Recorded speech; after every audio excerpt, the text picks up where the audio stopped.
Hey, Wally Adamchik, president of Firestarter, speaking and consulting with another episode of Nothing Builds Itself, where today we finish our time with Hoopaugh Grading Company in Charlotte, North Carolina.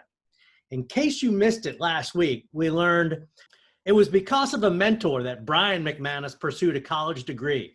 Who are you mentoring? Brian and Vice President Brandon both display a strong sense of humility. This is a trait of outstanding leaders. When I sent a rough cut of this video to Brandon, he replied, "Thank you for sending this over, Wally, but I don't believe that there's another human being on this planet that would want to listen to me talk as much as I did in that interview. Surely we can take the 2 or 3 best things I said and then fill up the remainder of the time with either yours or Brian's wisdom, right?" We're grateful for the recognition, the opportunity, but that's just way too much Brandon. I thought long and hard about his comments, but the lessons are important if you want to know what it takes to be a top place to work.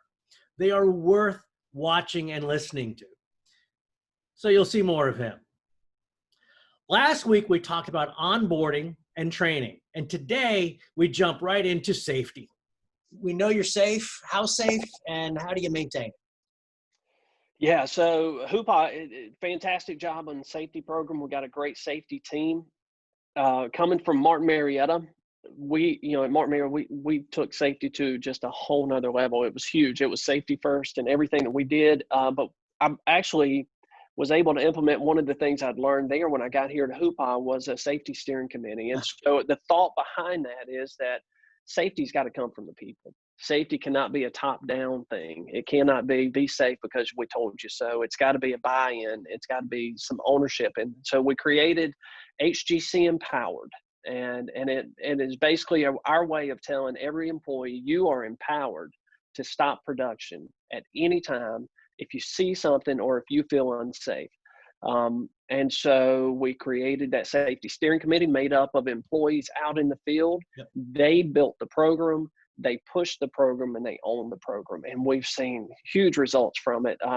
We are, knock on wood, getting ready. I mean, while we're at 3.8 million hours without a lost time right now. So we are excited about being able to hit that 4 million mark.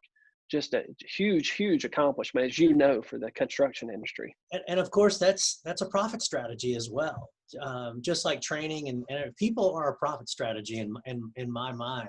I'm on a job site and I do something wrong. Does the committee handle that, or how does committee that work? handles it? Yep. So the safety team, not the committee, our safety director and his guys will come up. They'll do an incident report. They'll go out and they're out there within minutes of something going on. The whole team's been alerted. The leadership team's been alerted. We make sure everybody's safe and taken care of.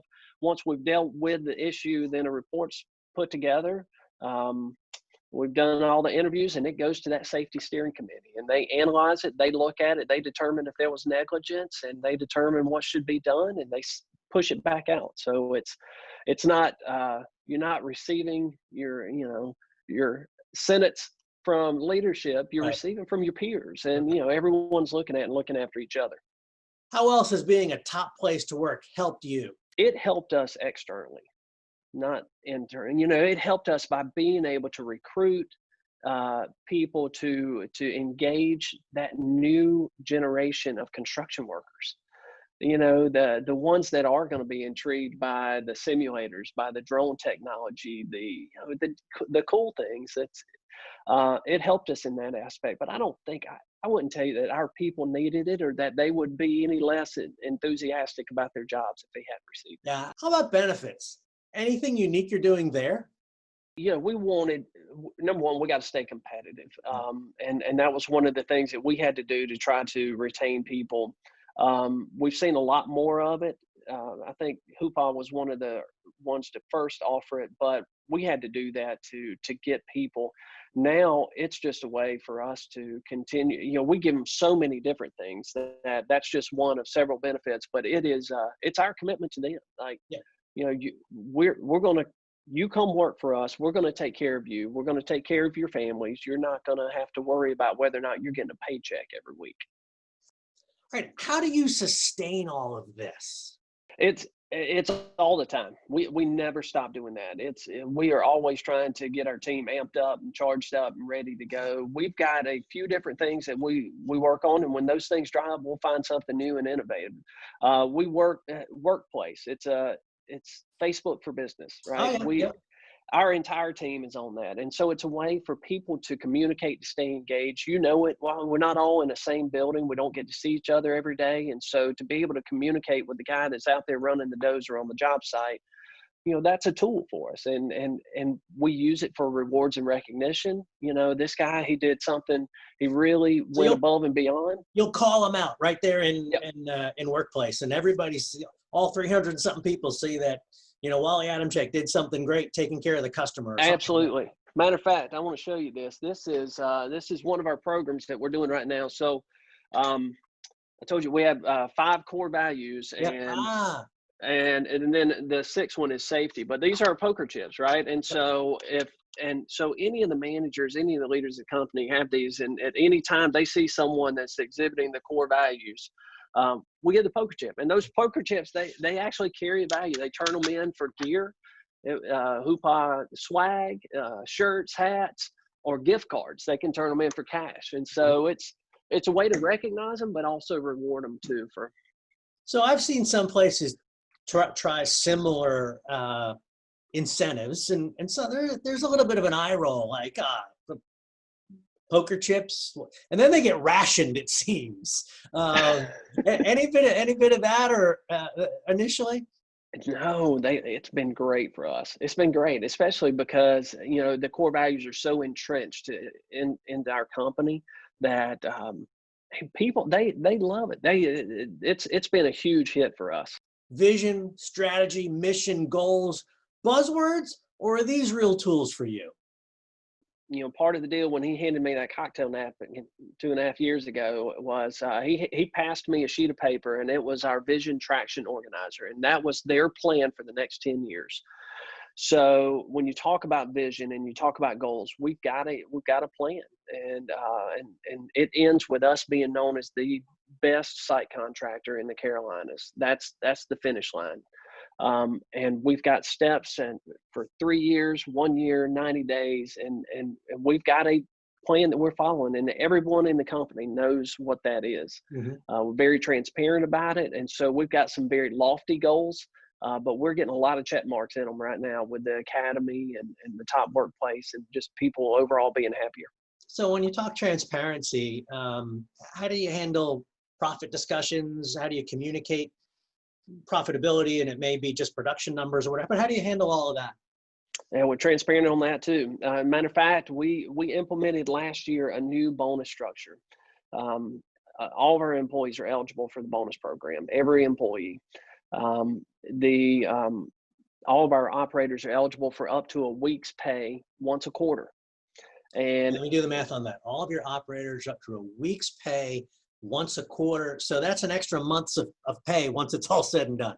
Yeah. And so how do I get it? How do I get it? It's based on performance, company safety and company performance. And so if we're safe and we perform well and we hit our numbers, our profit numbers, then we all participate in that. And so for them, because they're incentivized on it, they want to know it. Where are we at as a company? How are we tracking? And so we have to be transparent. Yeah. And we want to be. We want them to participate in that as well. Making an impact in the world beyond moving dirt. Listen to Brandon talk about his nonprofit and how it comes down to being a servant. I tell you, it's all of it came together. I could not have done what we've been able to do at Dream on 3 without the 20 years at Martin Marietta. Mm-hmm. I couldn't have done what we're able to do here without the experience at Dream on 3. I will tell you the common thread through that has just been getting to a place in life where you figure out life is not just about you, and that serving, choosing to serve is actually a much better definition of success than being able to collect everything you can collect. Mm-hmm. And so that's the common thread at Dream on 3, where I'm able to serve. I'm able to go out and teach and do and I'm able to do the same thing here. And I think that's what our leaders at Hoopaugh are realizing, that our greatest the thing that someone's going to tell about us at the end of our career is not what we did, but who we developed, who we taught, who we brought along, and what they did. And so to serve, at 38, I would have never in a million years told you that. That was not in my, well, it wasn't on the radar, but life changes, and we get a little bit clearer picture of what we're supposed to do. Pride in our organization is a key to being a great place to work. I understand Hoopaugh is a supporter of Dream on 3. Tell me a bit more about it. So with ours, a sports rate, it's an over-the-top experience. It is like we roll out all the stops for this. We had probably a great example I can give you. We've done everything, Wally, from sports, from a kid that went to prom with Steve Smith or went to her 21st birthday with Luke Kuechly, to a kid that got his black belt from Chuck Norris. Okay. And so we go to the individual and we say, "What's your ultimate sports dream?" And this young man actually told us his sports dream. He wanted to go to an MMA fight.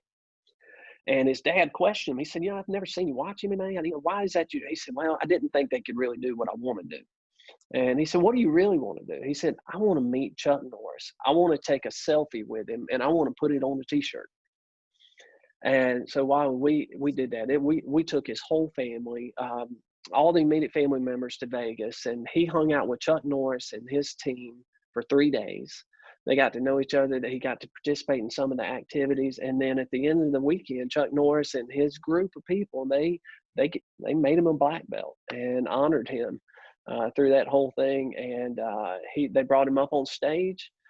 Chuck Norris said, "Take your selfie." He took his selfie, and we had it on a T-shirt before the end of the night. So,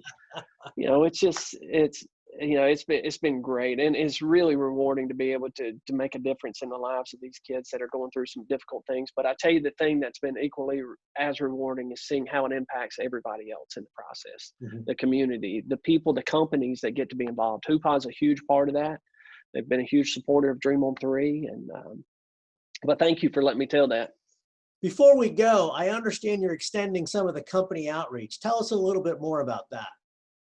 You made a reference to another company that was doing a lot with the high schools, and we're starting to do that too with career fairs, job fairs, really showcasing the technology behind it, because I think we've got a challenge as an industry to engage that next generation of construction workers.